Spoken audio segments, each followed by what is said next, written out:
Oh, hey, I didn't see you there. It is time for my AMA. A lot of pressure after the last two I've seen from Mina and Damon, but you asked the questions, I'm gonna give them an answer. All right, first question I have Bad Poet at Brain with the Twist. Um, any suggestions I would have for my 19-year-old self? That's a good question.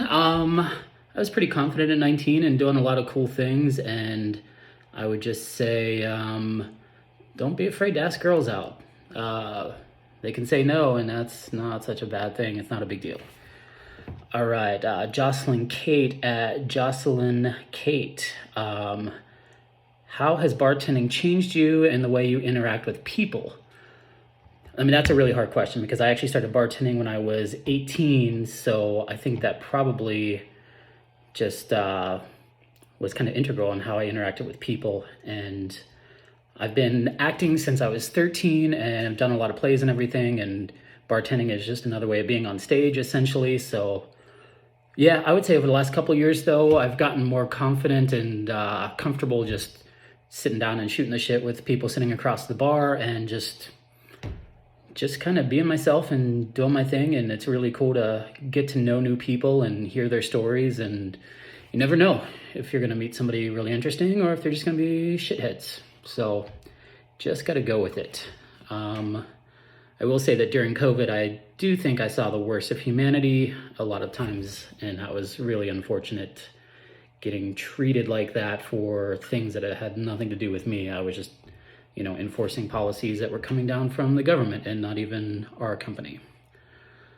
All right, so Mina at Becker Undead got a lot of questions from her, and so we got the first round here. What's my favorite band? A lot of these I'm gonna say I don't really deal in absolutes in my favorite. I mean, when I was growing up, I loved like Nirvana, Pearl Jam, things like that, Guns N' Roses, Metallica, pretty wide array. Listen to Mumford and Sons a lot over the years, and yeah, those are the ones that come to mind. I'll listen to just about anything, honestly. Favorite song? The one that I could probably listen to the most and have heard a lot over the last several years is Jason Mraz, I Won't Give Up. I even have the opening little notes to the song tattooed right here, so clearly I have a thing for that song. Maybe my own personal theme song. If you listen to the lyrics, you'll kind of see what's going on there. Favorite food from Mina as well. I mean, pizza. It's probably what I've had the most in my life, and you can do so many different things with it. So I've had plenty of pizza in my life. Yeah, we'll just go with that. Damon at Moonborn Writer. Favorite superhero? I'd have to say Batman. I was a Batman guy growing up. I did like Superman and like a lot of the Marvel stuff now, and there's some cool things for sure. But yeah, Batman's always my go-to. I don't have any tattoos of Batman, but I'm definitely thinking of something. And that comes to her next question, which is, do I have tattoos? And yes, I do.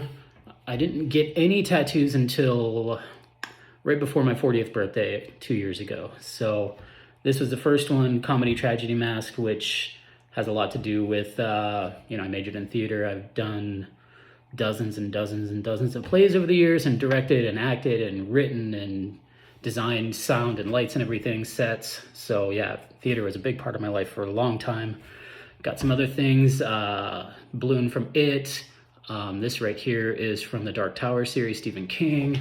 I've got Big Mountain, the place I used to live, some Simba, a little Skyrim, just basically anything that I was really into. I've got a tattoo on my ribs. I've got I don't even know if I can get the right angle here. Zen tattoo with a tree of life on my forearm. That's the most recent one I've gotten. So yeah, probably get a couple more once I have some inspirations, and I've designed most of these myself, and at least these ones up here all kind of go together style wise. Favorite thing about myself? I would say my ability to just find positivity in things. It's really helped me over the years. Definitely gone through some hard times and losing friends and things like that, and I always seem to land on my feet no matter what kind of shitty things happen. I should have written down this whole question. It just says what skill.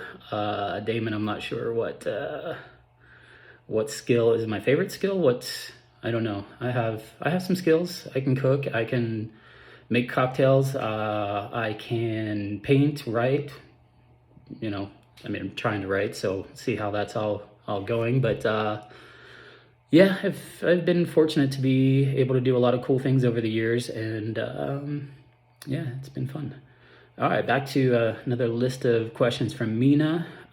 Favorite book?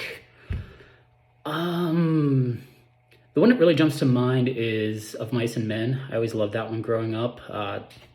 Can't really say why, and I haven't read it in a long time, so can't really speak to it too much, but that's the first thing that came to mind. One of my favorite stories or books that's a little newer than that, I love Bag of Bones from Stephen King. It's one of the coolest ghost stories I've ever read, and just, yeah, it's been a while since I've read that one too, but yeah, that was good.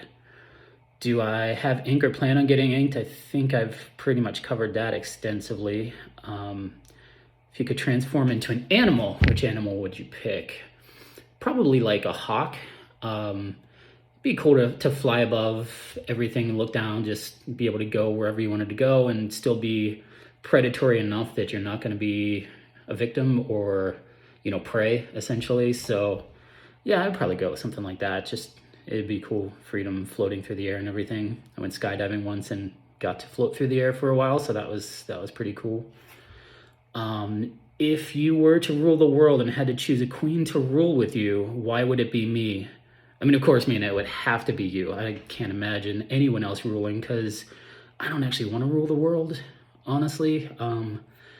I have enough responsibilities every time I go into doing things. I always end up with a lot of responsibilities. I don't know if I'm naturally, people look to me or what it is, but yeah, I have no ambition to rule the world. So if you wanted to do that and be by my side and you take care of the day-to-day stuff and I'll just hang back, perfect.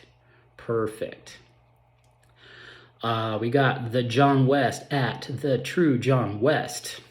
Just got this one last night, so I definitely haven't had time to think about this. If you couldn't be charged with any specific crime, what would you be immune from? That's,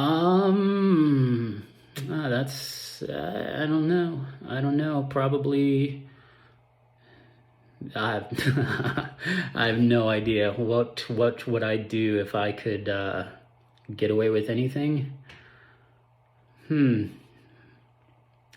Probably redistribute the wealth from the extremely elite upper class, and make things a little more fair. Do a little Robin Hooding, I guess, is what we would call that.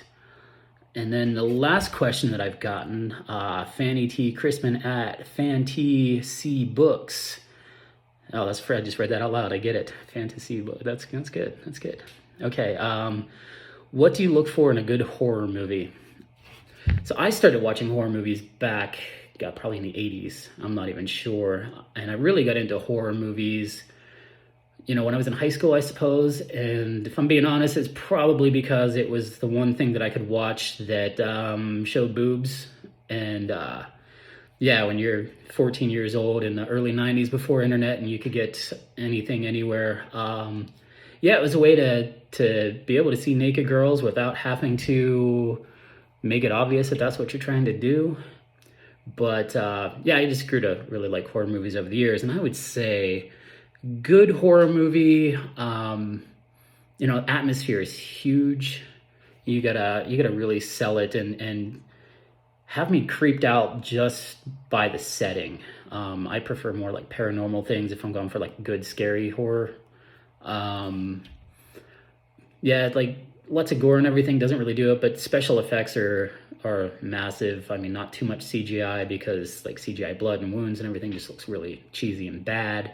especially the better technology gets with TVs and everything, the worse all the rest of that stuff seems to look. So yeah, a good horror movie. It's rare. I mean, even bad ones are fun though. So I tend to really like 80s cheesy horror that it's so campy and over the top that just you laugh. There's nothing scary about it. You just have some fun.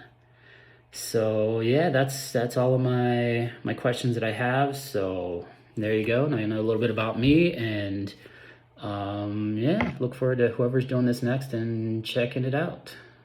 Cool.